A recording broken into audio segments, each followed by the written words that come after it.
اللہ نے اپنے محبوب کے لیے کائنات کو بنایا، پہلا اعلان اپنے محبوب کا اللہ نے عرش پر کیا تھا۔ اس وقت آدم کا وجود بھی نہ تھا، نہ زمین تھی، نہ آسمان تک، کچھ نہیں تھا۔ ابھی اللہ نے فرشتوں کو بنایا تھا، جنات کو بنایا تھا، اور روحوں کو بنایا تھا، میری اور آپ کی سب کی روحوں کو بنایا تھا۔ جب سب سے پوچھا تھا الست بربکم قالوا بلی، سب نے کہا تھا باری تعالیٰ تو ہمارا رب ہے۔ ابھی آدم کا وجود نہ تھا لیکن روحیں ہم سب کی موجود تھی۔ اللہ نے ایک بہت بڑا فنکشن کیا، صرف نبیوں کی روحوں کو بلایا گیا اور کسی کو نہیں بلایا۔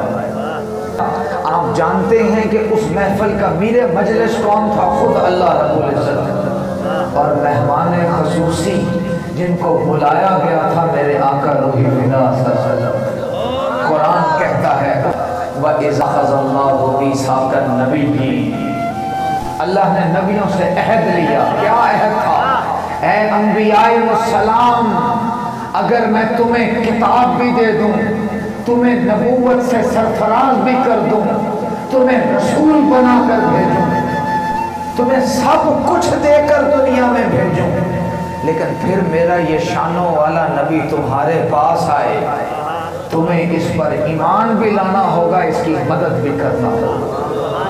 قالوا اقررنا، سب نے کہا باری تعالیٰ ہم اقرار کرتے ہیں۔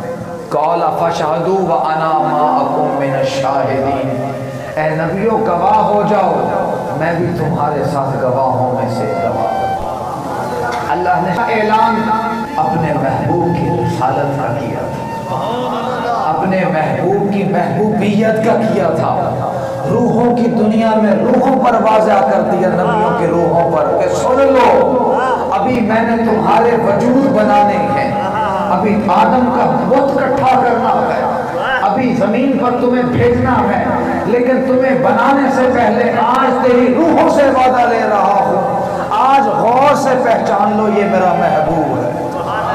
اگر یہ تمہارے پاس آئے تم اپنی نبوت کو بھول جانا، رسالت کی قبا اتار دینا، محمد رسول اللہ کے پیچھے ہاتھ باندھ کر کھڑے ہو،